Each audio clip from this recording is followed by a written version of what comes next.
Ponios ir ponai, man yra didelė garbė pristatyti specialų vaizdo pranešimą, parengtą išskirtinai šiai konferencijai nuo asmens, turinčio didžiulę pasaulinę reikšmę.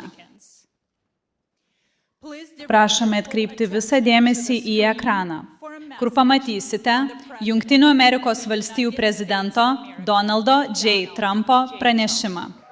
Noriu pasveikinti ir padėkoti pastoriui Markui Burnsui. Jis yra mano draugas jau ilgą laiką ir buvo su manimi nuo pat pradžių ir mes labai tai vertiname.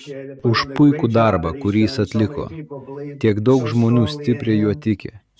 Taigi, te Dievas jūs laimina, pastoriau Burnsai, ir eikite pirmyn. Kaip žinote, pasaulis yra labai neramus.